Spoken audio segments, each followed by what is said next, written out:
Hi, I'm Bob Tabor with www.learnvisualstudio.net, and in this lesson I want to talk about a challenge you're going to run into if you attempt to use the Visual State Manager and adaptive triggers to resize items inside of your data template for your GridView, ListView control, anything that needs an item template. So you can see here that I have another version of my little contact manager application, and ideally what would happen is whenever we have more screen real estate, those avatar images would grow larger, and I've tried a few things but I can't quite get it to work right now. You see they stay the same size no matter what. Now, if you take a look at the code that I've actually written here, you can see that I've added a Visual State Manager with Visual State groups. I've got two visual states, a narrow and a wide layout. When we're in the narrow layout, I want the avatar images width and height to be 100, and when we're in the wide layout, I want the width and height to be 200. So why isn't this working? Well, unfortunately, this will not work using the technique that we've used here, where we're defining that data template here in line. What I'm going to need to do is actually break out this stack panel that forms the body of my data template into its own code file. And then I can, inside of that code file, I can use a Visual State Manager and adaptive triggers and all that good stuff to resize on demand. So that's what I'm going to attempt to do in this lesson. And so to begin with, I'm going to need to add a new user control to my project. And a user control is just like a page. It's just smaller. It can be reused multiple times. It usually just has a snippet as opposed to an entire page layout. So in this case, I'm going to add a new item, and in the Add New Item dialog, I'm going to make sure to choose User Control, and I'm going to give it the name Contact Template, because that's what I'm using it for, a template for individual contacts. Great. Let me go ahead and just get to that point right there. And now what I want to do is come back over here, and in my main page.xaml, I'm going to just rip out everything right there between the open and close data template, and I'm going to go to the new contact template page, and I'm going to get rid of the grid and just paste in that same stack panel there. Okay, so we're off to a great start. What I'm going to need to do to reference that user control now is inside of my data template. I'm going to need to reference the local namespace. Local, as defined earlier, will just be the local namespace, so whatever the project name is, user control data template. As long as your user control is in the same root directory as everything else in your project, you'll be just fine. If you want to put it in a subfolder, you're going to need to reference a different namespace up in your XAML header. All right, so here we go, contact template. I'm not sure that I need to do this, but I am going to just set horizontal alignment equal to stretch and vertical alignment to stretch. Just say, hey, take up everything you give me as far as the space is concerned. Okay. And that's all that I should need to do there. Great. Now back in the contact template, if we were to try to run the application right now, it wouldn't work. It might even give us errors. There's a couple of changes that we're going to need to make first.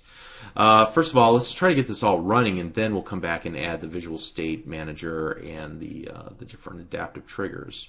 So the first thing that I want to do is actually use the name of the object that we're going to be binding to. So in this case, we're going to do contact dot avatar path, contact dot first name, contact dot last name. Okay. And then in the code behind for this contact template, I'm going to need to add two different things. The first thing that I'm going to need to add is I'm going to need to make a property. So I'm going to go models.contact, just the models. I could define that in a using statement, but essentially I'm just going to reference it like this. Models contact. And then we want to expose a new property called contact for our user control, and we're just going to add a getter. So this is just the getter of a full-blown property definition. So we're going to return this data context as models.contact. All right, and so essentially what this is going to do is whenever you are whenever one of the controls on the contact template.xaml page, whenever it needs to get data, it's going to get data of type contact, and it's going to get that data from the data context for this user control. The data context for the user control will be passed in from the main page.xaml. It will be whatever gets, basically passed in the data template. Okay, so for the most part, what you can do with this is just treat this as templated code, copy and paste it. We're going to add it to our cheat sheet. You don't need to really understand too much about what it's doing. Just understand that you have to have this line of code, and then also in this constructor for our user control, we're going to have to do one more thing, and that is whenever the data context is changed, there will be a data context change event, and what we want to happen is write this lambda expression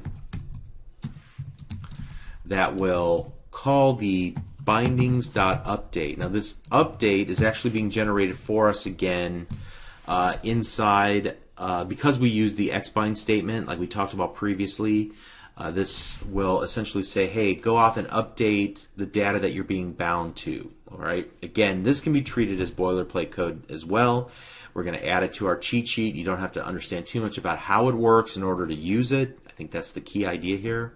But now that we've added these two lines of code and we've made the modification to our xbind statement for each of the items that we're binding to here by adding the actual data type for the given property, now we should be able to at least see it working again, even though we've made no significant changes to the functionality. We'll get to that next.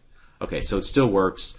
We're still binding to our same observable collection. We're just defining that data template here in a user control. Now we want to take it to the next step, and that is to define a visual state manager so that whenever we resize the window, that the image, that avatar image, will grow from 100, 100 to 200, 200.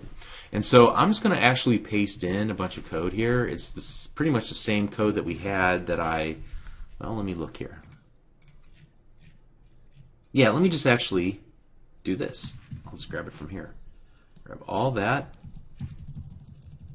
I'm going to hit Control X to get it out of my main page.xaml, and I'm going to take it over here to the contact template.xaml and put it right here underneath the stack panel, like so. All right, let's see if that works.